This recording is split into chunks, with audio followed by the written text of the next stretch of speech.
Hi, this is the map from Dora the Explorer, and you're watching a podcast where nostalgia comes alive.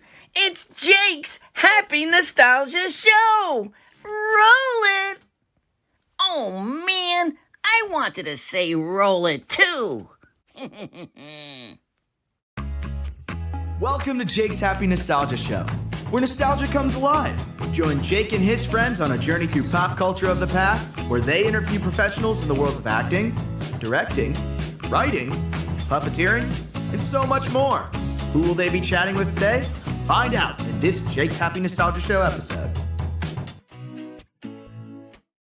Hello everyone, welcome to this episode of Jake's Happy Nostalgia Show, where nostalgia comes alive. Come here with us. Thank you for joining.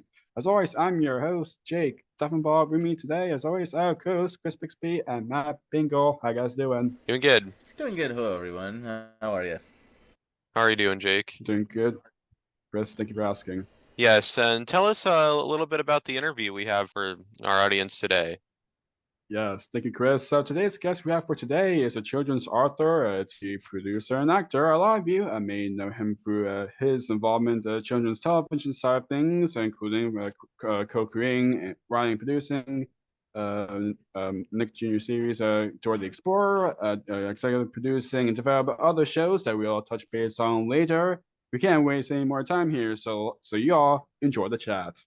Yes.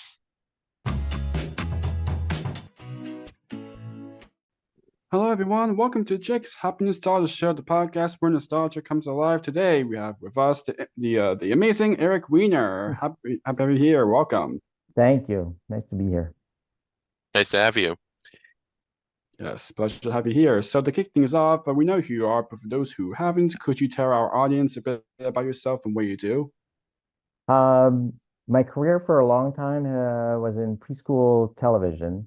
I'm a co-creator of Nickelodeon's Dora the Explorer. Did a lot of preschool shows before that and a couple after. Since then, took a long detour. I'm also a children's book writer. I've got a new book series out from Random House called The Famously Funny Parrott, with book 2 coming out soon. And then most recently, I've been working on a solo show. I just did my second performance of it last night at the Pit, which is a completely different thing. Nice. It's a monologue. So a varied career, but certainly I'm best known for the preschool TV part. Nice, nice. So what was your childhood like and how did you grow up? My father was a professor of engineering, first at Columbia and then at Brown. So I would say I grew up around academia, and I was aware of this, I would say, starting as a teenager, but I really wanted to be a clown, which I think was trying to be as far away from academia as I could, and the stuffiness of it and the intellectualism of it. But my father also loved to tell me and my brother stories. He was a great storyteller, and I think I did get my love of stories from him. And my mother was a children's librarian, and so reading was something on both sides in children's books and storytelling, and I see the roots of it there. Nice. Very nice. So, did you always want to be a writer or producer? No, I think, well, certainly when I came to New York after college, I knew that I wanted to be a writer and an actor. I would say maybe it was in the reverse order. And I knew that I wanted to do that for adults. The children's part was never in my thinking. A lot of children's writers, I think, fall into it. I think maybe not a lot of children's writers set out to write for children. And early on in my preschool TV career, I felt like, oh, I'm just faking it. I don't really know. I don't remember what it was like to be a little kid anymore. And it changed when I had kids of my own, which was right around the time developing Dora, and then having the actual preschoolers at home that I was trying to entertain. That made it very meaningful. So here I was trying to write for adults, and one job leads to the next, and I just kept getting younger, younger, younger. And it's that, classic story where you think you're being led away from your goal, but all the time you're being led there, because I really did love the Dora experience and writing for preschoolers. So I totally sort of fought against it, and then in retrospect, I think that was like a perfect thing for me. Nice, nice. So early on in your career, you wrote for the show Ghostwriter. Yeah. Can you talk a little bit about that? I was writing tie-in books for Ghostwriter, and Karen Greenberg, who I'm friends with, Oh yeah, previous guest. She's Karen, wonderful. she's wonderful. she is really She's the wonderful. best.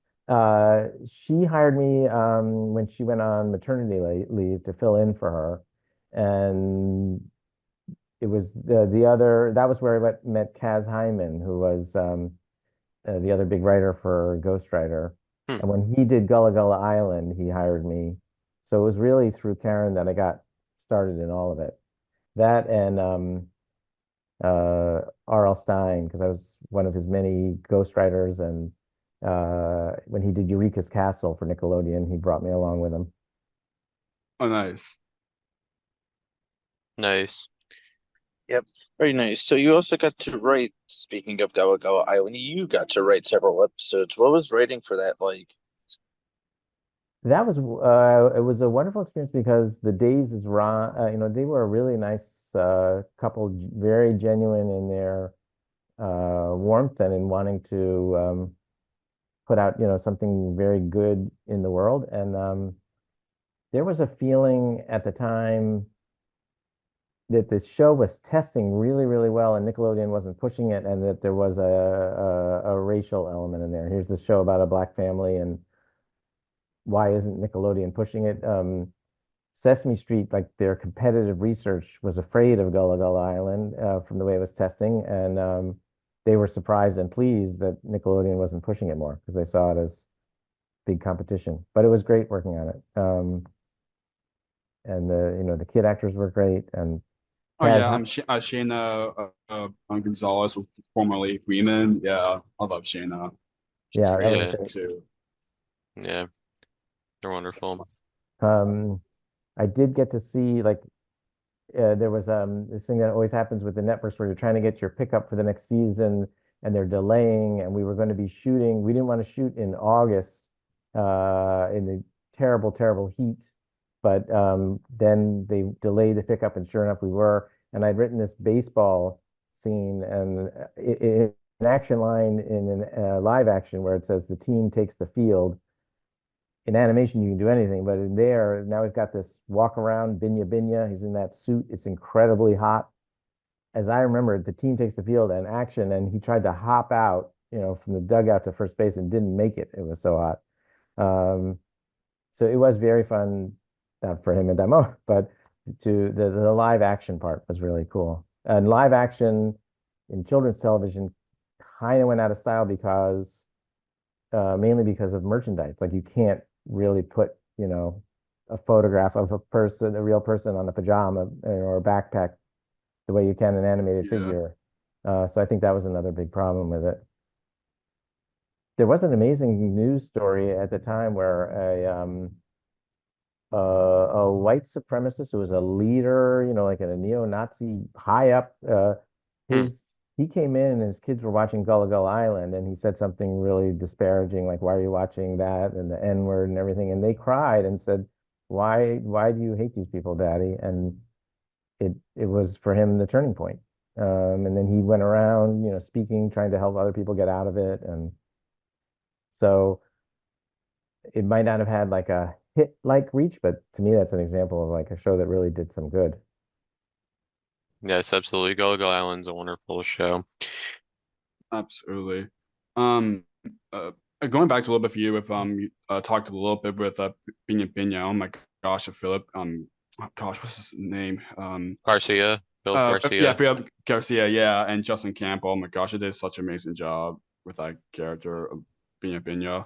Who was the first Philip, who's who don't any of the audience don't know what I'm talking about. Philip Garcia was like the first performer, which unfortunately passed, rest his Yes. soul, of course. And Justin Campbell, got to kind of took over Binyah after Philip's time from the show, and oh my gosh, Binyah is such a wonderful character. But yeah, wonderful show overall. Now moving on to Dora the Explorer, which like we said in introduction, it was kind of one of the projects you're best known for, is of course co-creating that show. What was your part in creating it? I was brought in. My two partners, Chris Gifford and Val Walsh, had been developing a show. I was actually Nickelodeon. They had a slot, and at that point, outside production companies were all vying for that one slot. I wrote pilots for a number of these. During that time, the law got changed that a network could develop in-house. At which point, the outside companies all said, "Okay, we're out," because no way Nickelodeon is going to buy something from the outside when they can own the whole thing from the inside. So Chris Right. and Val were looking for a writer, and they brought me in. At that point, when I came in, they were working on a show. I think it might have been called the Knockarounds. I forget the name of what they had, but it was a lot of woodland creatures, including a fox. Interesting. The fox was the one guy who survived. But it starred a raccoon, and Albie Hecht, who was head of programming at that time, when Chris pitched it to him, he had just been in upstate New York, fell asleep in his lawn chair with his hand dangling over it, and he'd gotten terribly badly bitten by a rabid raccoon. So, Oh, wow. so Chris comes in and pitches this. He says, "I'm not doing a show about a raccoon," and hire a writer, bring in a writer, and so that's how I got involved. And we even though I think we felt like we were starting from scratch, I remember Chris saying, "I want to keep the fox," which was a great decision. And then there was endless debate. We debated about, could Dora be a real, real quote unquote, but a human. In retrospect, it seems like I don't know why we had such a problem with that, but preschoolers certainly didn't, with a girl, exploring around in the forest with all these magical creatures. But that took a long time. And then it was Brown Johnson, who was head of Nick Jr. She had gone to a conference on the underrepresentation of Latinos and lack of good role models for Latinos in TV, and she was very moved. And she had come back and said that she wanted to make our character, who wasn't named Dora at that point, a Latina girl. And we resisted, fought against it. We said, we're not. And it really, I would say that's the number one thing that made the show a hit and hit the zeitgeist. Pat Buchanan at the time was running for president on his whole platform was, there's too many Spanish speaking people in the country, and this is going to be a Spanish speaking nation and everything. And we were hearing that Latino children who were bilingual were ashamed of it and wanting to hide that. So Valeria Lovelace, who had come from Sesame Street and developed our curriculum and was head of research, she was the one who said, make bilingualism Dora's superpower. And that, by the way, Nickelodeon had put out this assignment to all of these production companies. The assignment was, make a show about a girl who's a superhero with no superpowers, which kind of makes you go like, oh, what is that? And I think that even we forgot about that for, after the beginning, but I think that remained as part of the DNA of the show, of the secret sauce, because she's not flying around or anything. It's that Right. she's a good person and loving, and that was something that surprised me. It was like a lesson that what made kids love her was that she loved everyone else. That's what made her loving, her inclusivity. So it was a very long development process. I think it might have been like 2 years. And then in the end, we were not picked up. It was devastating. We were dead in the water. We had tested it with hundreds of kids. We had all this, video footage. Kids were loving it. Products at Nickelodeon felt like it wasn't toyetic, that they weren't going to be able to sell toys to it, which turned out to be extremely not true. But they, on that basis, gave it thumbs down. And then it was only by chance, Herb Scannell was head of the network, and his preschool daughter was playing the little tapes of the different pilots. And so he kept hearing that and hearing his daughter talking back to the TV in the background, called down to Brown and said, "We're making this show, aren't we?"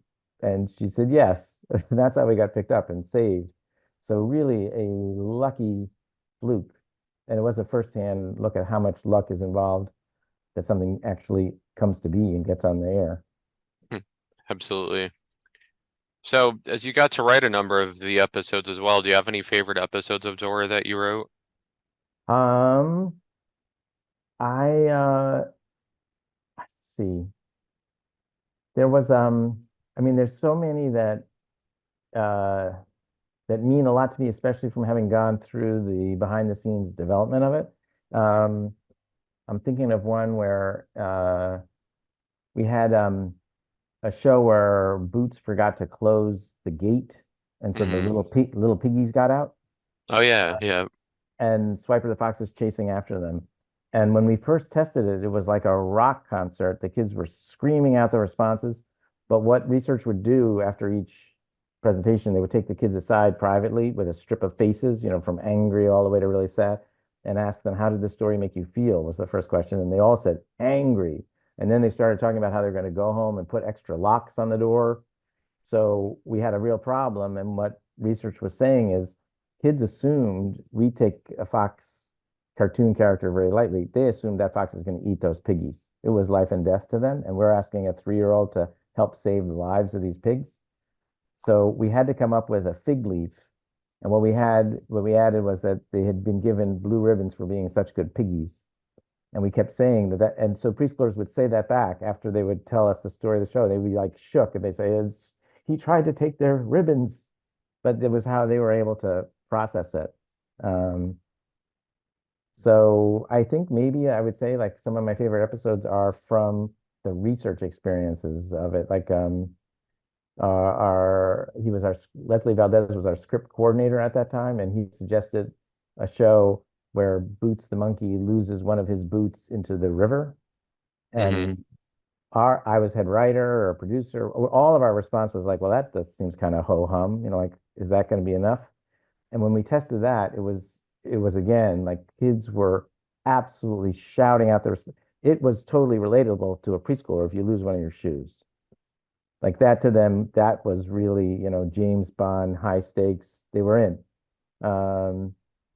And because it was testing so well, a lot of the suits from Nickelodeon came to see the testing, and we were worried because now there's like 10 people in a room with 4 little 3-year-olds, and we're worried, like, are they going to be intimidated? And they start telling them the story about Boots losing, his boot into the river, and Valeria leans over and whispered to me, "They're not in the room. They're on the river." And you could look and see these kids were in, that we had all disappeared. So those aspects of different episodes have really stuck with me. I'd say maybe my favorite of all was the very first episode we did, the Big Yeah, Red Chicken. I'm lost and found.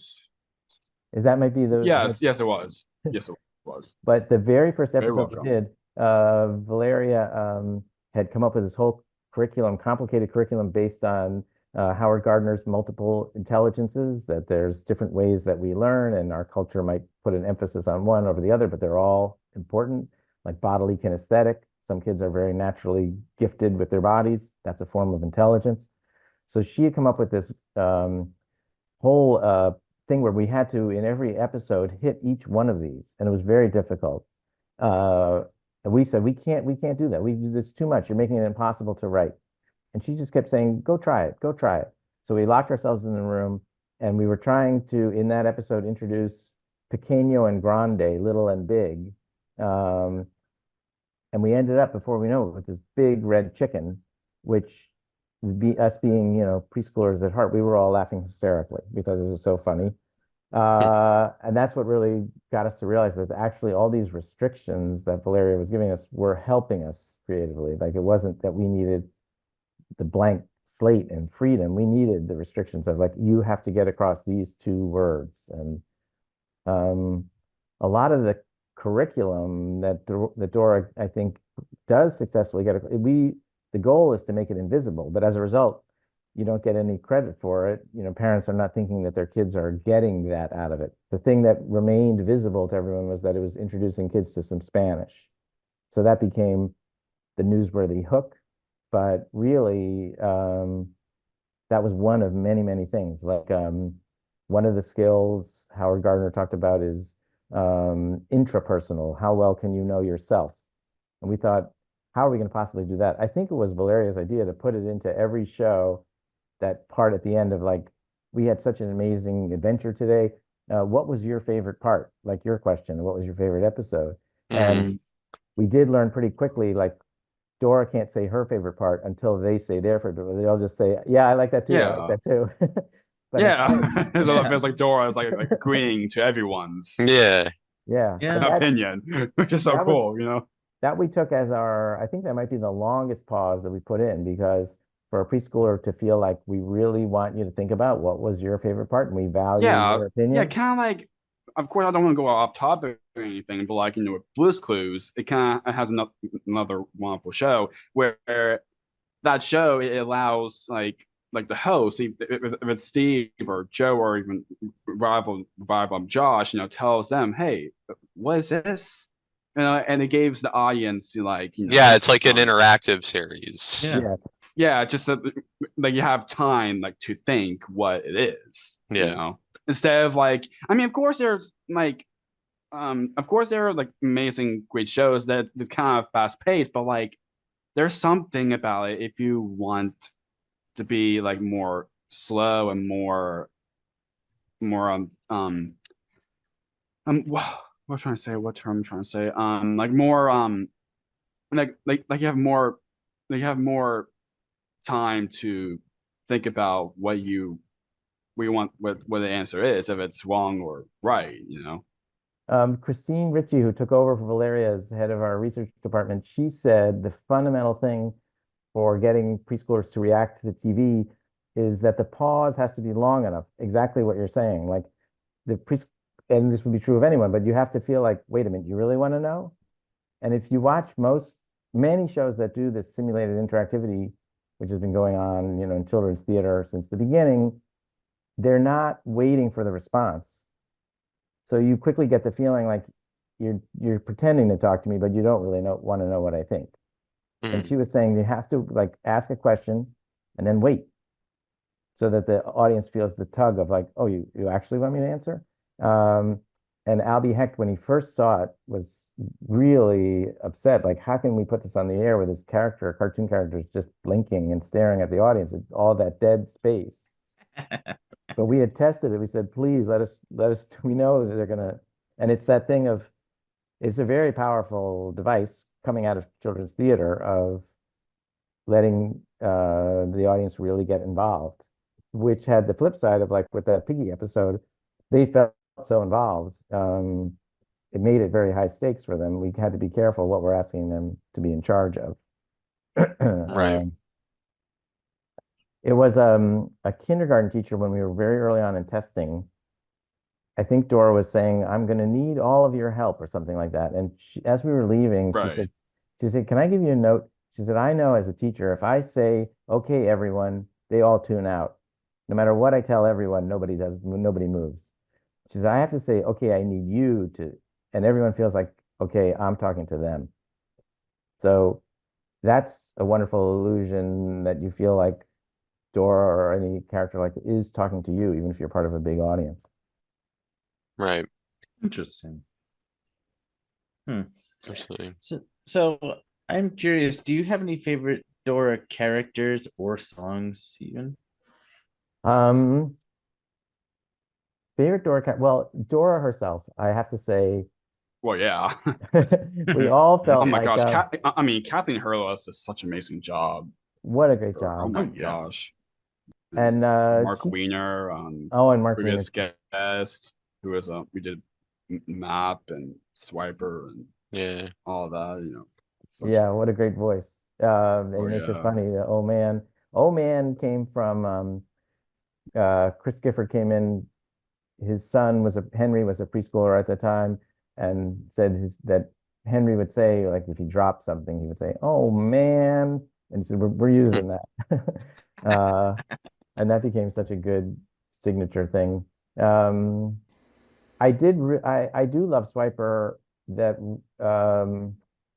he's very, very preschool. He's like someone who doesn't quite know how to play on the playground.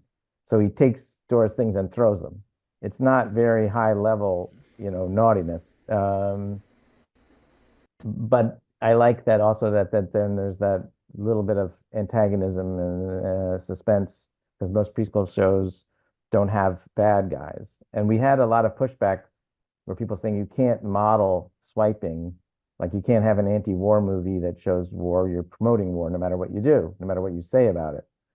And we got lucky because most parents responded that Swiper they saw as helping with impulse control because of this crazy rule. Like if you say Swiper no swiping 3 times, it's like, ah. But a lot of parents do that. Like, I'm going to count to 3.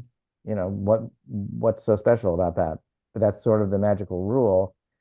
There were other letters occasionally, like angry letters from parents, like they were in a rush to get somewhere, couldn't find their car keys. Turns out their preschooler took them and would say Swiper took them. So Oh my gosh. What? so we did model a little bit of the swiping, but Oh man, That's- what that's about like, are you with songs?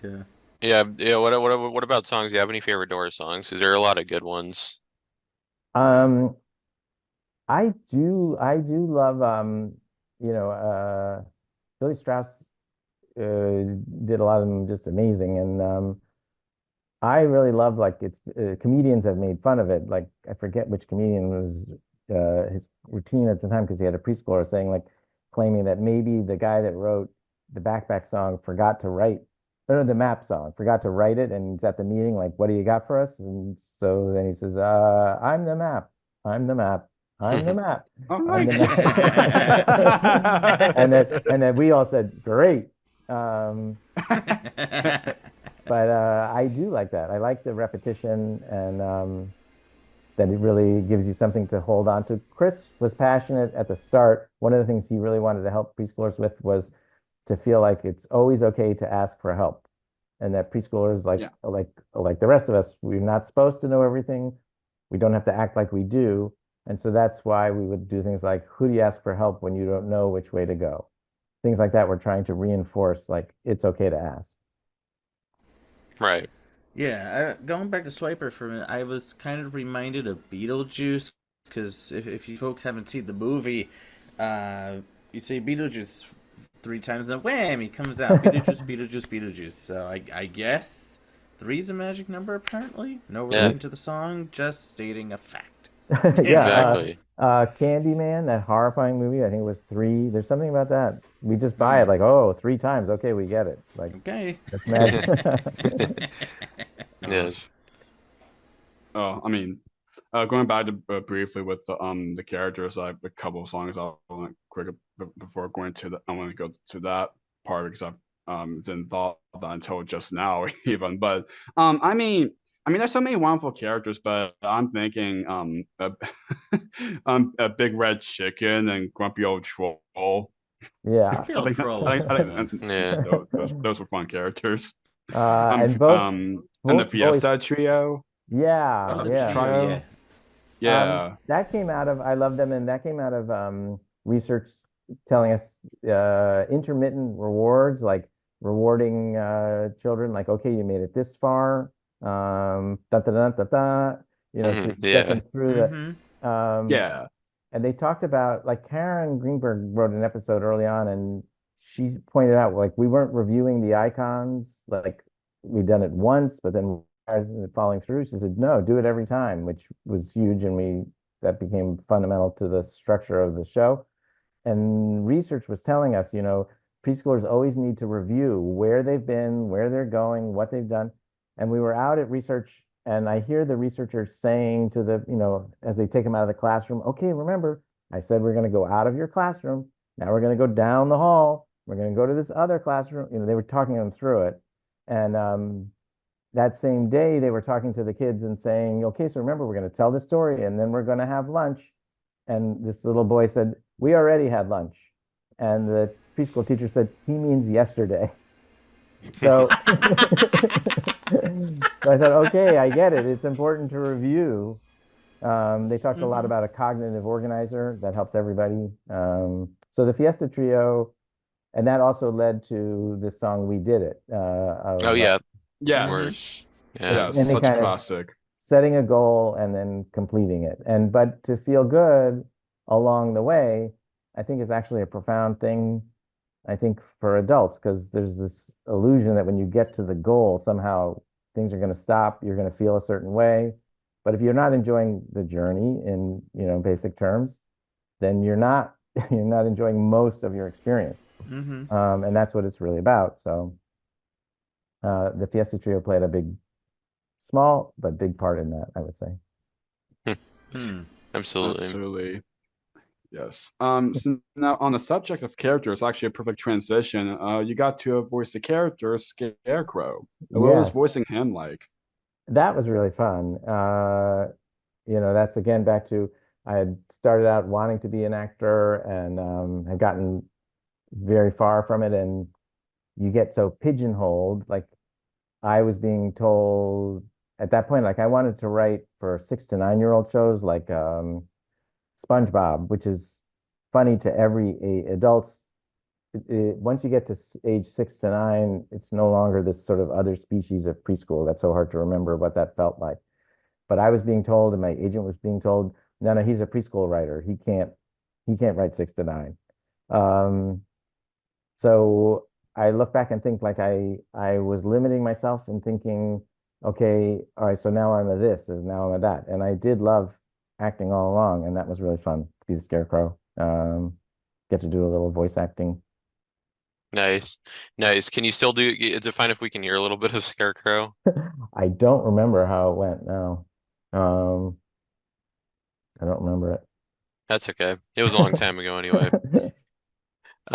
So now moving on from Dora, another series you got to co-create was JoJo Circus for Disney. How did that show come about? That was something I was developing concurrently, and then because Dora took off, I had an opt-out clause to just be a consultant, and Suzanne Collins took over.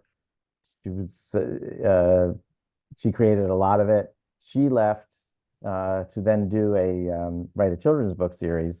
That's worked out rather well for her with Hunger Games, but they wanted to do a play-along movement show, and we had on Dora consultants to help us get kids move along to the show. So this was to take that pure element, and what the consultant said is the number one thing if you want to get kids to move along to a show is just got to plug in my laptop here, is to have an adult looking directly to camera, because that's the authority figure, that's like the teacher, like Romper Room. So to have a cartoon character and a kid is sort of 2 strikes against you. But I had seen on Dora that, if you do it right, kids do really want to help and to move along. We had to be careful. This came up on JoJo and other places. Like if the movement included turning away from the TV, then preschoolers would, turn away and then just walk off across the room. They'd forget that they were watching a show. It's that whole thing of, eyes on screen. So it's a little tricky with movement. Nice. And Jim Jinkins also did a wonderful job creating that show as well. Yes, he did. Oh, he did. he's the best. He really is. He's wonderful, awesome. wonderful guy. Yes. Absolutely. Speaking of, getting to work with Jim that we literally just did, what was it like getting to writing for both PB&J Otter and Stanley? Well, he's so funny, and one of my favorite parts would be we would have a table read when the script was getting close, and he would just be riffing along with his partner David Campbell. They were just throwing in all these great jokes and punching it up. So that was always really fun. All of us sitting around laughing and doing that. Becky Mode, I don't know if she's been on your show. She wrote for a lot of those shows. She then had a hit Broadway show, Fully Committed. It's a solo show about a maitre d' at a fancy restaurant. Hmm. She called me up at one point saying, "You've got to watch this." And it was an HBO documentary about what it's like to be in prison and how horrible it is. And I'm watching this saying, why does she want me to watch this? But they had someone who was in jail for life for murder, and the camera's moving in on him, and they asked him, what is, if you had to say one thing that's the worst, hardest thing about being in jail? And he said, well, they control your TV. And to make a grown man watch PB&J Otter is really unfair. So that was not the intention of the show, to, be torturing prisoners. But I think for preschoolers, it was really good. And there, I think Jim was really into the idea of promoting creativity with that noodle dance of freeing up kids to think and play. So Yeah. Yeah, and Stanley's such a wonderful show too. I agree. Yeah. Yeah, they're all wonderful. Great shows indeed. So, also on the subject of Disney, you also served as executive producer on Little Einsteins, another phenomenal show. What was working on that like? That was a wonderful experience. Valeria, who had been so instrumental in Dora, she came aboard and helped develop that curriculum. And we brought in a lot of music consultants, and I was very moved in the development of the show by how fundamental music is to everybody and to preschoolers. Like this idea of keeping the steady beat. They think that's something we all do, and that, like, in an audience at a show, when there's a curtain call, we all end up, all clapping on that beat. It just happens. They've found that if you don't get that ingrained as a little one, it affects your reading ability. It affects your ability to enter traffic on the highway, the rhythm of it. But also that, I didn't know this, but that preschoolers up until a certain age make up songs all day long. It's like, now I'm going to the store. It's like a song. And then they get socialized out of it. So one of the things we wanted to do is, like, could we reinforce that they feel like it's good to make up songs to these, in this case, classical, classics. The art was a big part of it, but for me, the music was the main thing. Mm-hmm. Absolutely. Music is kind of like main part of the series anyway, and Yeah. it's so beautiful. I mean, I haven't watched Little Einsteins in like in a while, but I still remember fondly that it was a great show. I really liked that it was classical music because Yeah, because there's not as much like shows in that generation that teaches like children of that particular music. So I think it was a cool idea. Not just this Do something generation, like but that. like Right. at all. Right. I think that's what made it stand out. Yes, music's important to a show, but classical music. You got Bach, you got Mozart, you got all these wonderful composers from centuries ago. It's wonderful. I think incorporating that is honestly very unique, but also a very smart idea. At least I think.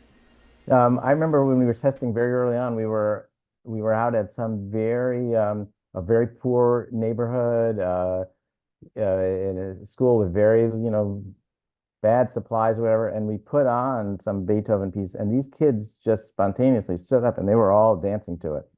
Oh, And wow. clearly they had never heard it before. It just seemed like they were like, whoa, I can move to that. So it did Yeah, seem yeah. like what you're saying with classical music, like, if kids are exposed to it, they don't have the same prejudices that we end up having of like, well, that's old or whatever. It's just music to them. Yeah. Absolutely. Absolutely. Another one for show. So moving on to your work with PBS, you developed and wrote for the math series Cyberchase. What was it like working on that? It was really fun. They went through it was a very long development process. So I was part of the development for a while. I created some characters like Hacker and Oh, Oh, wow, then- that's cool. but then I didn't Hacker, yes. I didn't stay involved. I wasn't involved in the writing of the show, but some children's writer friends of mine did write for the show, and I know kids really liked it.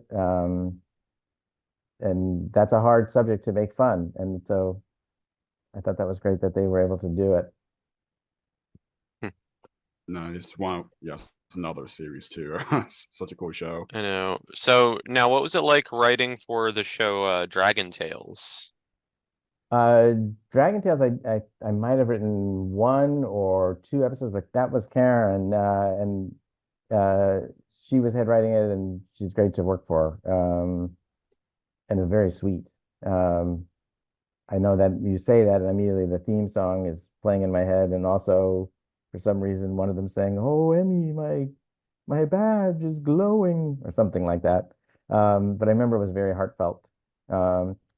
Writing for a show when you're an outside writer and just contributing an episode. Then when I was in the inside on Dora, I got to see what a challenge that is, because it's really being in the writer's room and absorbing all the unwritten rules and the ideas.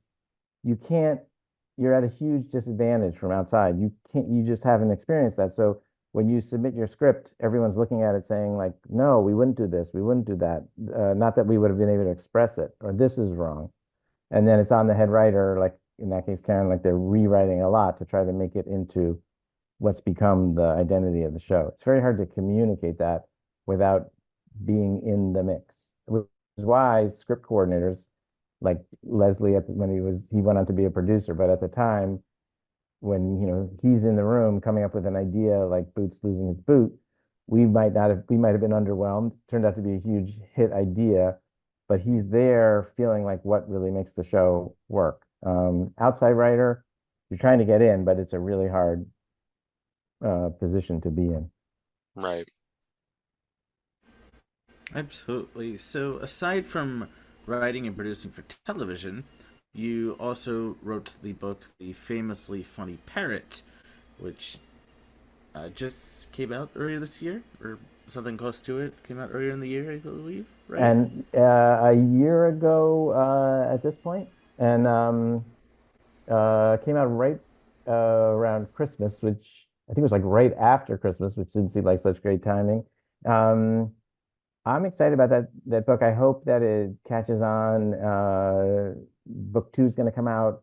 I love those characters. It came out of P.G. Wodehouse, Bertie and Jeeves. I don't know if you've ever read these old. He wrote like all these different novels with this character. It's a butler and a rich young guy who's kind of helpless, and I put that into. So it's kind of a mashup of the rainforest and 1920s England for no particular reason.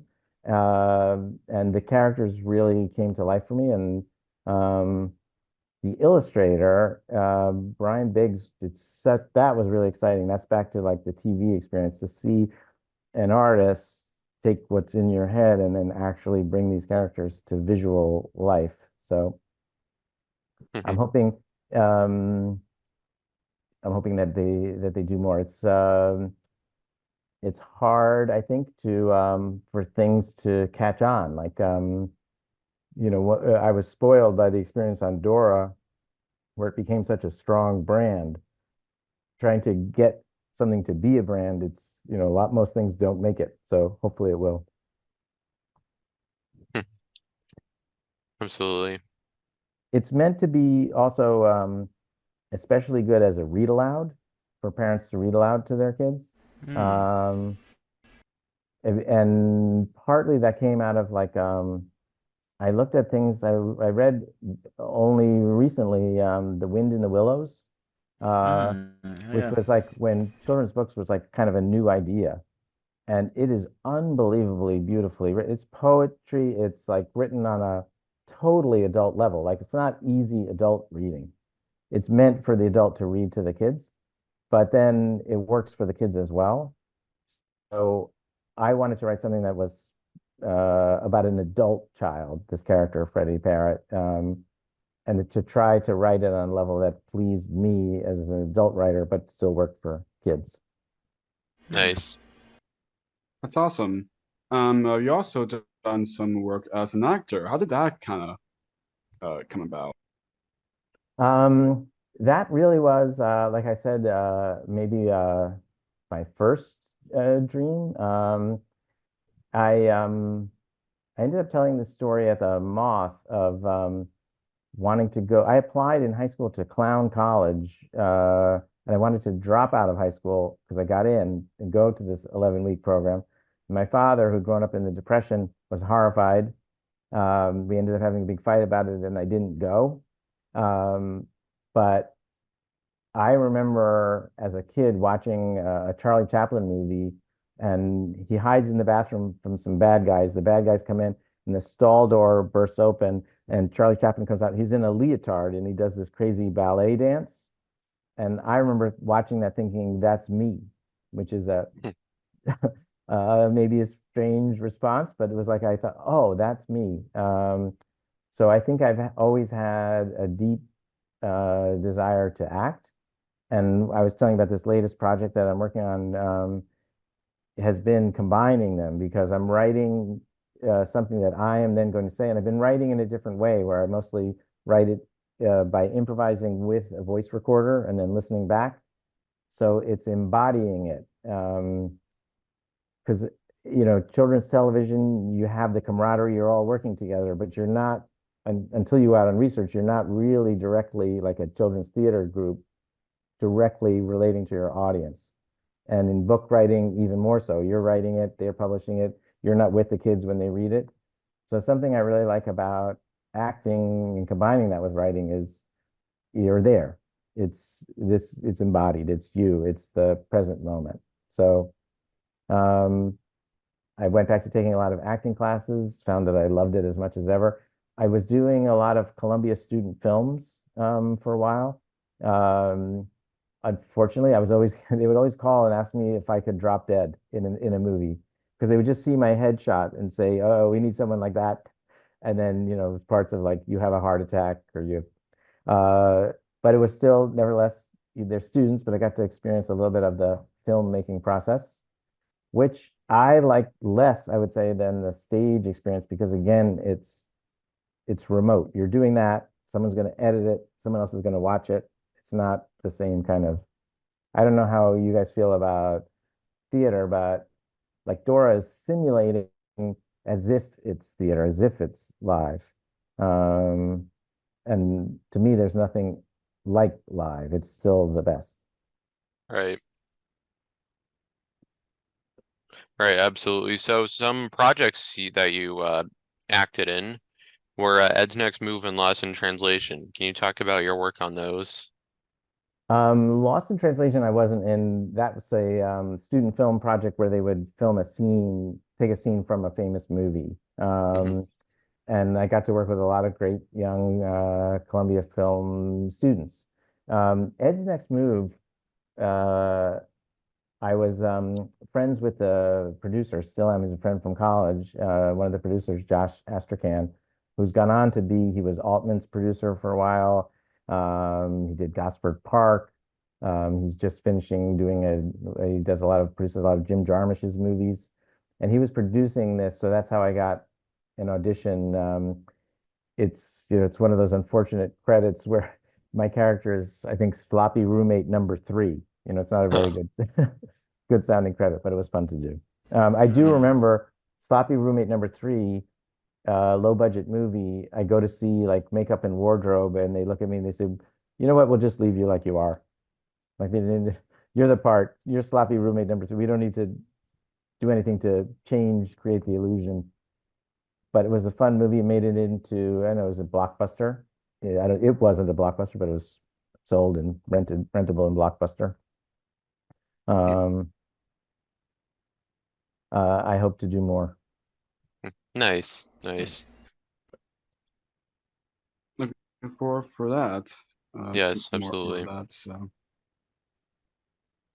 Absolutely. So, you were also in a short film entitled Father and Son as well. Could you kind of talk a little bit about that? Yeah, that's a one act play. And again, it was a Columbia Film School exercise. The exercise was to do a scene in one take. and it's only about a 5-minute play. We shot it here in my apartment, but from an acting standpoint, that one take business really helps because that's more like the stage experience because the scene is building and you're, as opposed to most film, it's just so amazing to me what the actor has to do. Like, okay, now just shoot this part, which is from page 24, or this part, which is the end of the scene, you know. So I really love that little film. I thought the director, Marcus Wolf, did a great job. He was from Germany. He's now back in Germany making movies there. He's very talented, I think. Nice. Wonderful. So have you also acted in a theater? What is kind of theater acting like compared to, film acting? Again, like I don't know if you guys like karaoke. I don't, because I don't like that thing of like, are you performing? Are we supposed to be looking at you? Everyone's looking for their next song. And so film acting, there's so much going on. The actor is such a tiny part of it. And I think this is the classic actor thing of wanting the attention. I want the contract where the audience is looking at you.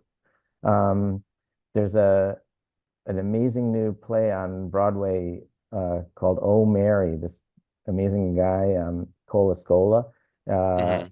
He plays Mary Todd Lincoln in drag, and it's my wife and I went to see it, and just the feeling in the audience before the show started, everyone, we had heard how great it was. Everyone was so excited, even before he came out, like really, really wanting to see it. And not want, being bored can also happen. The converse, the painful experience from an audience. But again, the relationship between the actor and the audience live, I still think that's by far the best. And now with social media and everything, and everyone filming themselves, we've gotten more and more remote. Nice. Nice. So since we're close to wrapping up, can you share any projects that you're currently working on? The one what I've been working on mainly, aside from the children's books, has been, it came out of an acting class with Rob McCaskill. He gives as an exercise in his class, you have to take a Shakespeare sonnet, pick anyone you want, and then come up with a story that would motivate you to say this very elevated poetic language. And I love doing that. So I've developed with him, so far it's one sonnet and one act, and I've only done it twice so far. But it's me as a monologue, is telling a story that leads to me saying, in this case, sonnet 73. And now it's been going over really well. We're talking about, can we continue the story with an act 2? So then it could be a real show with an intermission.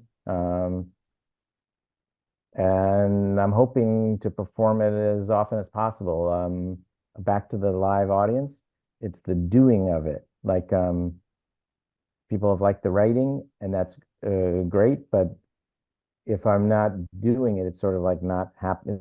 It turns back into just a written thing. And it's only live when it's live. So Nice. Awesome. Awesome. So last question that Matt here is about to ask is a question we ask all of our guests at the end. Go ahead, Matt. Thank you, Chris. This podcast is called Jake's Happy Nostalgia Show. When you think of nostalgia, what do you think of? Or in your own words, how do you define the word nostalgia? I think it is it's a really sweet feeling. I don't know if you guys have seen Inside Out 2 yet. Oh yes, Yes, I did. I Yes, I just did. just saw it I a couple haven't days seen ago. it yet, but It's I've very heard good. really good things Yeah, about it. I was and they have that funny joke, that grandmother who plays nostalgia. She's the emotion of Mhm. nostalgia, and she comes out. But Yeah. there's very good. a sweetness, like, my wife and I read aloud to each other. We've read a lot of great books as a nighttime read aloud. This may be not a good choice for bedtime read aloud because we both fall asleep, but we're reading Proust because we never read them, Remembrance of Things Past. And it's one of the things that's amazing to me is just the sheer love he has for everything that's in his past.